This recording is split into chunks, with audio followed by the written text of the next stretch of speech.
This is Havoc, sit. And Havoc is stressed out about a lot of things.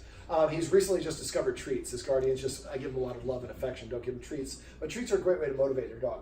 In this video, I'm going to show you how you can teach your dog to focus in a way that will actually stop production of cortisol, which is a stress hormone, into the dog's blood. Now, I have a handful of treats here. I probably need a couple more. And what I'm going to do is I'm going to put the treats on my knees. I'm going to hold a whole bunch of treats in one hand and one treat in this hand. I'm going to hold them on my knees. Let's have you over here so people can see it. Now, he's going to look straight at my knees, and he's going to try to take the treat. I'm watching his eyes, and watch his eyes like a hawk when you do this. The only way he's going to get this is by looking up at my face. Now, he doesn't know that yet, so he's going to molest my hands. Usually, I will have a wet spot on my knees after we get done with this. So what I'm doing is just watching him intently, and when he looks up at me, I'm going to raise the treat to my nose and then go straight to his mouth. Now, the reason I do it this way, a lot of trainers, if they would show you how to do this, would raise the treat to their temple. Well, you can do that, and there's nothing wrong with that.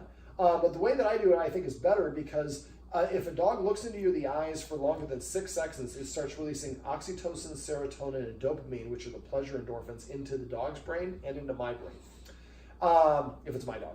And focus.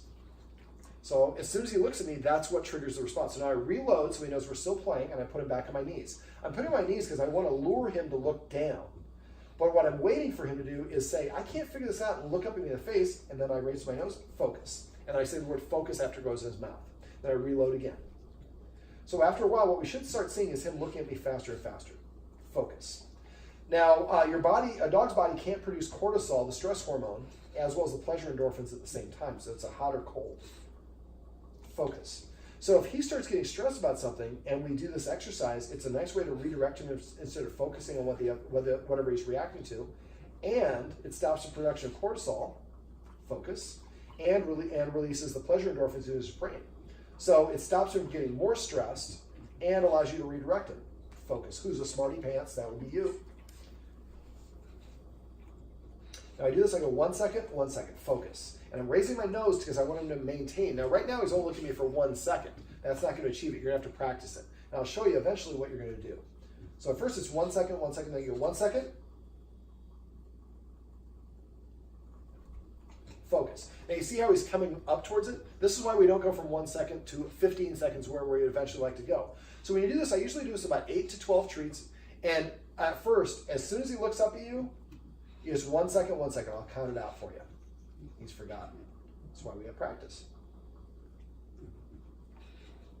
1 second, focus. Now count in your head. I'm just doing it for you guys. All right, so you're going to do this for all 12 treats. And then the next time you do it, focus. You go to 2 seconds on the second movement. The first movement to your nose is always only 1 second. But this second one, I'll show you here, the 2 second movement. 1 second, 1, 2, focus. So now, the second time I do it, all 12 treats would have a 2 second focus. The third time I do it, a 3 second focus. And it's not necessarily a second each time. Some dogs, if they're looking away, then you might have to do a couple times of practicing at 2 seconds or 1 second or whatever it is. What do you got there, buddy? It's a little grass, construction. So the idea is to get yourself up to 15 seconds within 7 days. Now, dogs get bored with this. This is why I have a 7-day limit on this. Now, when you're doing it, I don't want to do it just here. There's a little wet spot I was talking about. So you want to do it here, you want to do it there, you want to do it there, in your bedroom, in the kitchen, all over the place. So that way he gets practiced at doing it. Dogs don't generalize well.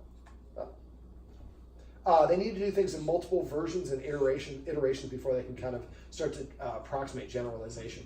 So you want to, focus. And they get a little slimy, so make sure you put it in the dog's mouth. And put the treat in the mouth first, and then say the word focus afterwards. Yes, such a handsome fella. All right, so you want to keep on doing this until eventually you get to that 15-second mark within 7 days. The next step, we're in an apartment complex, and right now there's a building being built right across the street. It's like Santa Monica. But basically, when there's construction going on, he freaks out. But during the weekends or after hours, he's not going to be doing it. So that's the time you want to make this a little bit more difficult. So we're doing it outside.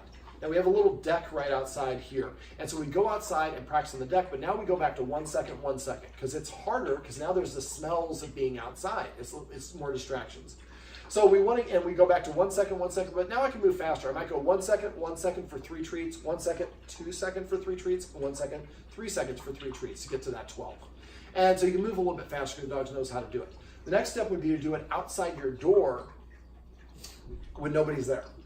So the idea is we're making it progressively harder, but in very small iterations, so the dog doesn't go from 1 to a 10 and it's too big of a jump. So eventually you get to the point where you can say focus, and the dog looks up to you, and then you raise the treat and go down. The last step is to do it on a walk. Now, we can't do this with him when we're that's passive training, when he has a muzzle. And do you have a Hannibal Lecter muzzle, or is it? It's like a face mask. But it looks like, yeah. Okay. A lot of people get the muzzle that looks more aesthetically pleasing, but actually it can be fatal for the dog. They need to be able to open their mouth when they're overexcited. And the snout muzzle, he doesn't have much of a snout, but the snout muzzle is the one that looks better, and so everybody puts it in, the dog they can overheat. So if you do have a dog that's reactive, you use a muzzle, make sure you practice without the dog being around it, whatever, first. But also make sure it's the football face mask or Hannibal Lecter looking one. So the next step is do it when you're walking. Now when we're walking, we take a transition, because when we're walking, we can't hold the treats on our knees and just ignore that. That's awesome. So he's jumping up on one of his guardians. So basically, when we're walking, we have to key the response. And that's why we practice inside, then on the deck, then outside there, and maybe in the lobby in different places. So now when we're walking, the dog's walking next to me, I say focus, he looks up at me, and then I raise my nose and go boom, boom, 1 second, 1 second again.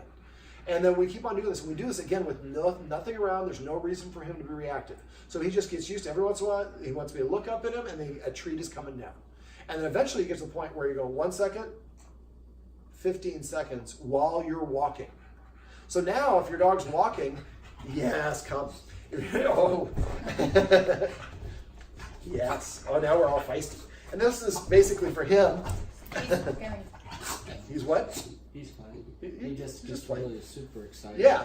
And so the guardian got a little bit nervous about that. Jumping, he's just trying to jump up. He wants treats. He wants more. We've stopped interacting with him a little bit. So he's like, hey, buddy, don't stop the treat train. So the idea is when we're doing this, we want to do it on a walk. So let's say we're walking down the street and you see somebody that you think that he's going to be reactive to.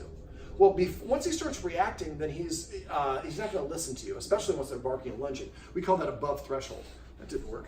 And so what we're going to do instead, it's like, I'm focusing. Why are you giving me the treats, damn it? So what we want to do is as soon as he starts looking at that person, we say focus. He looks up at me.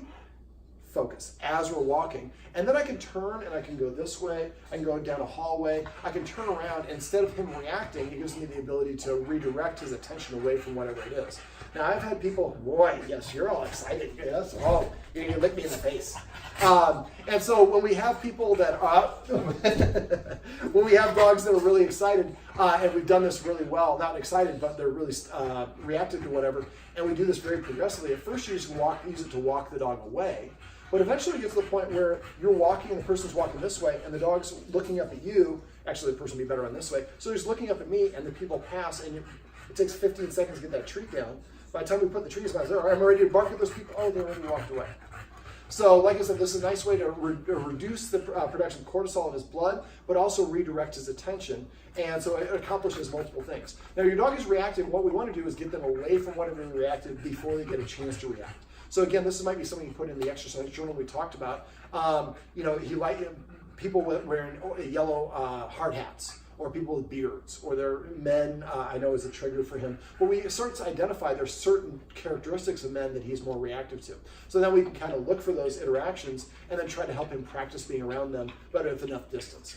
All right, I'm trying to think of it. I think that's pretty much all the steps. But make sure you get to the first stage within 15 seconds, within a week. And then again, for the outside, you want to do that probably in about 2 to 3 days, and the deck outside 2 to 3 days. So really by about the 10th or 15th day is when you're trying to walk him. Now you're walking him and you're going, focus, don't do it when there's anything around that he'd be reactive to. So the idea is we practice this at first without him reacting. Now if he is reacting to something, he is not going to listen to you. The best thing you do is increase the distance and get him away. And then once you get him out of sight, then you can do this focus exercise. Stop the production of cortisol, help him focus on you. Havoc. Everybody, let's let me see how handsome you are one last time. Sit. Well, this is Havoc, and these are some tips and tricks you can use on how you can teach your dog to focus to stop it from reacting or getting stressed out.